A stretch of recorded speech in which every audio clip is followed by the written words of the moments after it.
자, 오늘 하는 부분은 전기에너지 생산이면 전기에너지를 생산하기 위해서는 기본적으로 전기가 어떻게 발생되는지를 먼저 알아야 돼. 두 번째는 그렇게 발생된 전기에너지를 가지고 전기에너지 생산되는 원리는 전자기 유도에 의해서 전기에너지가 만들어져. 그럼 전기에너지를 만들고 발전에 의해서 전기에너지 만드는데 그때 원리가 전자기 유도야. 그럼 맨 처음에 배우는 게 전기에 대한 기본 개념. 그 다음에 발전을 하는 원리, 전기에너지 생산하는 거, 그 발전의 원리가 전자기 유도. 자, 그 다음에 쓰는 게 뭐냐면 우리가 발전소의 위치는 우리가 살고 있는 곳과는 거리가 다소 멀리 떨어져 있지. 그럼 가까운 데 발전소를 지어서 바로 옆에서 전기를 쓰면 되게 좋을 텐데 왜 발전소를 짓는 장소는 사람이 사는 주거지로부터 멀리 떨어진 걸까? 유해물질? 유해물질이라는 게 물질이라는 표현은 유해 전자기파라고 하는 유해한 물질이 있고 경제적인 측면으로 봤을 때 발전소를 짓는 부지는 대단히 많이 필요한데 사람이 사는 주거지 근방은 땅값이 굉장히 비싸지. 그러니까 돈도 많이 들어. 또한 문제는 전자기파도 발생하고 그리고 기술적 측면에서 얘기하면 발전을 하다 보면 과잉으로 에너지가 생산될 때는 얘를 냉각수로 에너지를 낮추어 줘야 되지. 그럼 주변에 뭐가 많아야 되냐? 물이 많아야 돼. 그래서 강가나 바닷가 근처에 뭐를 만드냐면 발전소를 지어. 우리나라에서 대형 발전소인 핵발전을 예를 들어보자. 핵발전소를 있는데 보면은 경남 권역에 있는 바닷가 해안 지역, 전라도 지역. 그게 아닌 열병합발전소나 화력발전소도 보령, 서산, 태안가 같은 데 어디야? 바닷가에 있어. 자, 그러면 바닷가 근처에서 발전소의 에너지, 전기 에너지를 만들면 그 에너지를 어디다 갖다 줘야 되냐면 우리가 사용하는 도심지나 공장에 배달해야 되는 거야. 쉽게 말하면. 그럼 사람이 여기 오십시오 하고 뭐 택배를 묻힐 거야? 아니지. 송전선을 통해서 이동해야 되는데 니들도 알다시피 송전선을 통해서 이동하다 보면은 저항에 의해서 전력 손실이 발생해. 그럼 우리는 이 전력 손실을 최소화할 수 있는 방안을 강구해야 되는데 그 방안을 강구한 거를 배울 거야. 그래서 이번 단원을 크게 배워야 될 게 사실은 전기의 발생 부분은 중학교 때 하고 올라왔어야 되는 건데 니들이 기억을 못하기 때문에 아득한 전생리 같거든. 그래서 그 얘기를 하는 것이고 그 다음에 하는 게 전기에너지의 생산이야. 그럼 오늘 전자기 유도의 기본 개념 들어가기 전에 앞서서 전기의 생산부터 하고 지난 시간에 했던 거 다시 한번 상기시켜 줄게. 일단 전기의 발생이라고 해보자. 자, 전기의 발생을 얘기하기 위해서는 먼저 알고 있어야 되는 게 도선을 통해서 전류가 흐른다고 했지. 그럼 도선을 통해서 전류가 흐른다는 기본 개념에서 도선은 물질로 구성되어 있지. 그럼 그 물질 속에는 뭐가 있냐면 원자라는 개념이 들어있을 거 아니야. 전기의 발생도 크게 보면 전류가 통하는 물질, 통하지 않는 물질의 도체, 부도체를 앞서서 얘기하기 이전에 도체도 원자로 구성되어 있고 부도체도 원자로 구성되어 있지. 원자에 대한 정의를 먼저 살펴봐야 된다고 했어. 그래서 원자에 대한 개념 먼저 알자. 원자가 되게 중요해. 그럼 원자가 뭐냐면 크게 두 부분으로 나누어져. 핵이라고 하는 부분과 전자라는 부분으로 나누어지는데 니들은 이 원자 부분을 배운 화학 시간에만 생각하는데 물리 시간에도 원자가 대단히 중요해. 그럼 여기서 잠깐 중요한 사실은 지금은 모든 개념이 어느 정도 정립되어 있으니까 어떤 개념이 좀 잘못됐고 어떤 개념 생길 때 바보 같은 삽질했구나를 알 수 있지만 그때는 장님이 코끼리 다리 만지는 심정으로 하나씩 개념을 찾아가던 시기니까 다소 지금과는 다른 어폐가 있을 수 있어. 일단 원자는 핵과 전자로 구분되고 핵은 다시금 어떻게 되냐면 양성자라고 하는 부분으로 나누어지고 그 다음에 중성자라고 하는 부분으로 구분된다고 했어. 자, 그럼 이름에서도 알 수 있다시피 양성자의 성질은 무슨 성질을 띠고 있니 얘들아? 오케이, 플러스 성질을 띠고 있어. 얘는 전기적으로 0이야. 전자는 마이너스 성질을 띠고 있어. 그럼 원자에서 핵이 가지고 있는 성질은 플러스 전하를 띠는 플러스 성질을 띠고 있지. 그럼 전자는 무슨 성질을 띠고 있어? 마이너스 성질을 띠고 있어. 근데 예전에는 전자라는 개념, 핵이라는 개념이 완벽하지 않아서 플러스 성질 띠는 이 아이를 우리는 뭘 했냐면 양전하라고 얘기했어. 모르지만 그럼 마이너스 성질 띠는 AR을 뭐라고 하면 되겠어? 음전하라고 얘기했어. 전자라는 개념을 잘 몰랐기 때문에 핵과 전자라는 표현을 쓰기보다는 양성자와 중성자 이런 표현보다는 양전하, 음전하 이렇게 표현했던 거야. 자, 그런데 전기의 발생이라는 개념 쓸 때 뭔가 움직인다는 거야. 그래서 내가 니들한테 얘기해 주는 게 앞서서 원자의 개념을 설명할 때 원자의 핵을 어디다 비유했냐면 운동장에다 비유했지. 전자는 거기 떨어진 바늘이라고 했어. 그럼 기분이 안 좋은데 운동장 한번 쑥 옮겨볼까? 불가능하지. 근데 바늘은 움직일 수 있지. 여기서 중요한 포인트는 이렇게 플러스 성질을 띤 양전하 같은 경우, 즉 핵이라고 하는 친구는 이동성이 없어. 이동할 수 없는 친구야. 움직이지 못하는 친구야. 그런데 마이너스 성질을 띠고 있는 음전하 같은 경우는 크기가 매우 작다라고 했지. 그래서 얘는 뭐를 가지고 있냐면 이동성이 있어.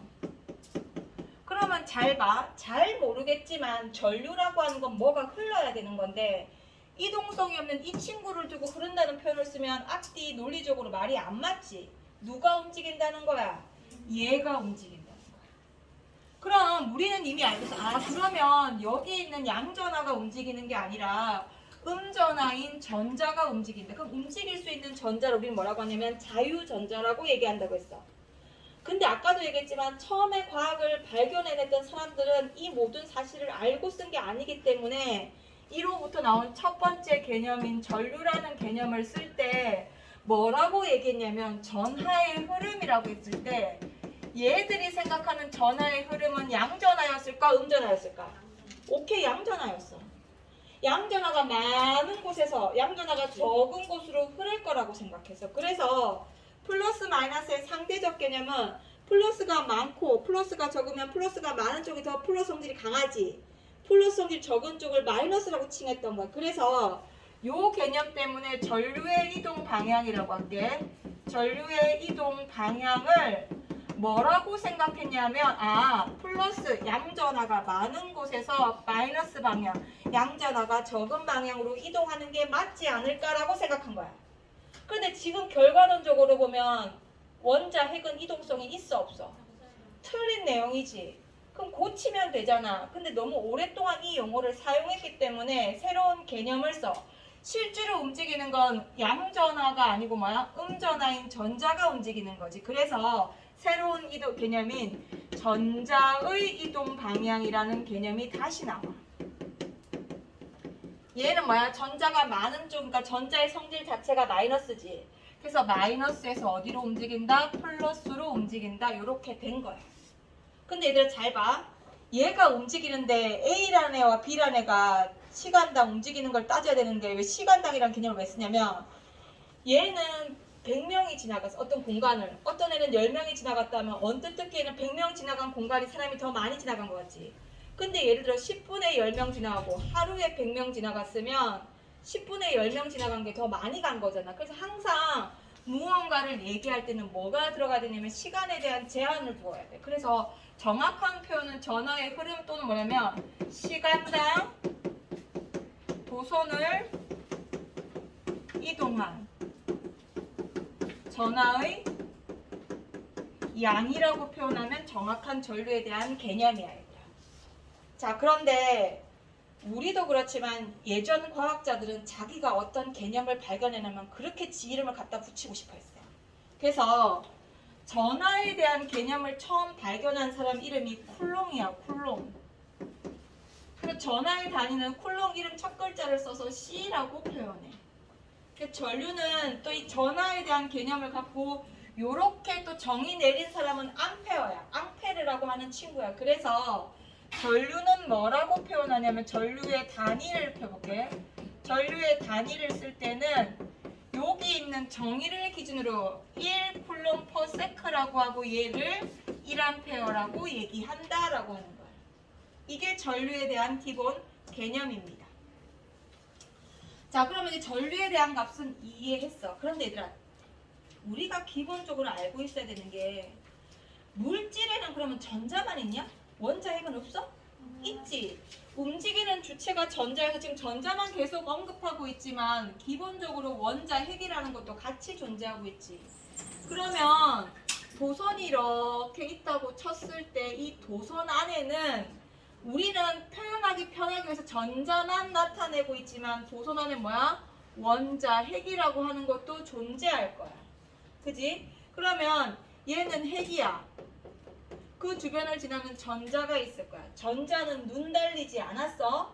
그럼 이동하다가 이렇게 쌈박하게 이동할 수 있지만 부딪혔다가 이동할 수도 있겠지. 그러면 부딪히면 빡치지. 짜증나지. 그러면 전자 입장에서 핵에 의해서 부딪혀서 튕겨서 나왔다가 다시 가야 되면 내가 가는 길을 방해하는 거야? 방해하지 않는 거야? 그래, 그게 저항이라는 개념이야.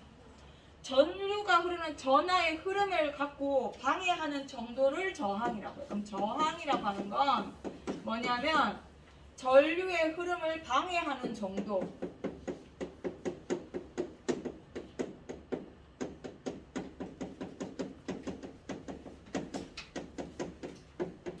이걸 저항이라고 얘기해.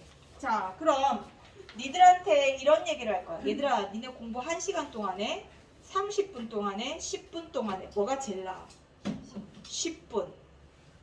자, 시간을 다른 말로 바꿔볼게. 니네 달리기 해야 되는데 얘들아 1000m 뛰어, 500m 뛰어, 100m 뛰어. 어디가 뛰기가 제일 나을 것 같아? 그래, 니네가 전자라고 생각해봐. 그럼 많이 뛸래, 적게 뛸래? 적게 뛰고 싶어. 또한 공간을 지나가는데 좁은 트랙을 아주 좁은데 눈금 벗어나면 뒤지는 거요. 이렇게 뛰라고 하는 거랑 넓은 공간을 주고 이 공간에서 마음껏 뛰어. 어디가 더 쉬워? 그래. 그래서 저항에 대한 개념도 저항 R이라고 하는 것은 뭐야? L. 길이가 길면 길수록 가기가 싫으니까 반비례 관계야. 니네 공부 오랫동안 하면 빡치지. 그래서 길이가 길면 길수록 저항값은 커지고 쉬우면 넓으면 이동하기 쉽지. 단면적 S가 길면 길수록 저항값은 어떻게 돼? 작아진다고. 이거 사실 물리 원에 가면 이거 가르쳐줘. 근데 아까도 얘기했지만 이 핵이라고 하는 것은 물질마다 즉 또는 뭐냐면 원자마다 가지고 있는 고유한 특성이지. 그런데 앞전에서 우리가 화학 시간에도 배웠다시피 우리가 무슨 얘기하냐면 나트륨 원자가 나트륨 이온이 되어서 자신의 전자를 염소에게 줄 수 있지. 염소에 주면 염소가 받지. 그러면 나트륨 전자를 염소에게 줬다라는 건 나트륨의 전자가 염소도 사용할 수 있다라는 거지. 공통의 것이지. 그럼 전자는 뭐냐면 공통의 것이야. 그러면 이 원자의 고유한 특성 중에 하나가 핵의 사이즈도 있거든. 나중에 원자 반지름이라고 배우는데 이 핵의 사이즈가 크면 클수록 전자가 지나다니기 쉬워, 어려워? 어렵지. 그걸 저항이 큰 물질, 작은 물질이라고 하는 거야. 그래서 그걸 뭐냐면 로우라고 쓰고 얘를 말하면 비저항이라고 얘기해. 그럼 이때 비저항은 안일비자가 아니라 비율비자야. 그래서 참고로 얘기하면 니네 그 올림픽 나가면 1, 2, 3등 주잖아. 그러면 금운동이지. 비저항값이라서 저항이 제일 작은 게 은이야. 그 다음 뭐야? 동이야. 그 다음 뭐야? 금. 운동금 순으로 비저항이 작아. 그러니까 얘가 제일 저항이 작고 그 다음 얘고 그 다음 얘인 거야. 자, 그럼 이게 저항이야. 그럼 다시 하나 물어볼게. 니네가 전자라고 생각해보자. 니네가 한 공간에 모여있어. 어디냐? 무심천에 간 거야. 놀고 있었어. 나 어떤 아줌마 보더니 학생 요즘 무심천이 너무 더럽지 않니? 우리 함께 치워보지 않을래? 이렇게 하면 뭐 하는 거야? 미친 거 아니야 저 여자? 내가 왜 치워야 돼? 이렇게 생각할 수 있겠지. 또는 집에 갔는데 화선이한테 학생 이리 와봐. 네? 내가 보니까 학생 여기 너무 더럽다. 우리 가게 앞인데 좀 치워. 그럼 화선이가 아 예 하고 치울 거야? 그냥 그러고 놀란 표정을 짓고 돌아가겠지. 그리고 집에 가서 이제 엄마 내가 집에 오다가 미친년을 봤어. 나 곧 청소하래. 헐 대박. 이렇게 안 해. 보통의 사람들은 일 안 하지 얘들아. 그럼 잘 봐. 여기에서 포인트는 뭐냐면 전류를 흐르는 전하를 사람이라고 한번 생각해보자. 공간에 전자가 모여있다는 건 사람들이 모여있는 거야. 근데 니네 보고 일 시키면 무심천 가서 청소하자 그러면 저 아줌마 미친 거 아니야 이런데 갑자기 학생 여러분 1시간에 5만 원 줄 테니까 청소할 사람 손 들어요. 뭐 제가 하겠습니다. 제가요. 해 안 해? 하겠지. 그럼 그 청소하게 만든 원동력은 뭐야? 그게 전압이야 얘들아. 전압은 돈이야 얘들아. 그러면 니네 입장에서 시간당 5,000원 주는 일이랑 10,000원 주는 일이랑 어디가 세일할래? 그래. 그리고 내가 자본가야. 돈이 많아. 그럼 많이 고용할 수 있어 없어? 사람 조금이야. 적게 고용하겠지. 그러면 돈이 많다. 즉 전압이 세다는 건 전류를 사람을 많이 고용할 수 있다. 적게 고용할 수 있다. 많이 고용할 수 있겠지. 그러니까 많이 사용될 수 있겠지. 그래서 중요한 건 전압이야 얘들아. 자 그래서 전압에 대한 개념도 쓸게. 자 이거를 돈이요 이렇게 얘기하면 이상한 아이가 되는 겁니다. 전압이라고 해놓고 뭐라고 하냐면 전류를 즉 사람을 움직이게 할 수 있는 전류를 흐르게 하는 능력 또는 힘이라고 합니다. 모든 물질은 원자로 구성되어 있고 원자에는 기본적으로 전자와 핵이 있어 얘들아. 근데 그 전자가 평상시에는 매우 자유분방하지. 그래서 도선을 이렇게 그려보면 일단 핵은 생략할게. 너무 그리기가 싫으니까 전자들이 이렇게 있어. 평상시에는 랄랄랄랄라 하고 놀고 있는 거야. 자 나는 이쪽으로 찍고 까볼게. 너는 이쪽 나는 이쪽 각자 지 마음대로 찍고 까불고 놀고 있고 나는 여기서 뺑글뺑글 돌 거야 하는 놈도 있을 수 있겠지. 요렇게 있는데 얘네가 일순간에 동일한 방향으로 움직일 때 전류가 흐른다고 하는 거야. 여기서 이렇게 흐르든 여기서 이쪽으로 흐르든 간에 얘네들이 같은 방향으로 움직이는 그 순간을 뭐라고 하냐면 전류가 흐른다고 해요. 예를 들어 하나는 이렇게 가고 하나는 어떻게 전자가 이렇게 가면 이쪽 간놈 상쇄돼버리면 안 움직인 것 같잖아. 한 방향으로 흐르게 하려면 뭔가 명령을 내려야 되지. 근데 그냥 명령 내리면 들을 거야 안 들을 거야? 안 듣잖아. 어떻게 해야 돼? 돈 주는 거야. 너 쉽게 돈 줄게. 알겠어 하는 거야. 그게 만약에 뭐냐면 전압이라는 거야. 그럼 기본적으로 도선에는 원자 핵 있지. 저항값 정해져 있고 있는 값이야. 고정값. 그 안에 전자 있어 없어? 있어. 그러니까 얘네들은 상시 있는 아이들이야. 근데 상시 있는데 뭐를 안 주니까 안 움직이는 거야? 전압을 안 걸어주니까 안 움직이는 거야. 전압만 주면 얘네 움직인다 안 움직인다? 움직인다. 그래서 전압이 겁나게 중요한 거야. 돈이야 돈.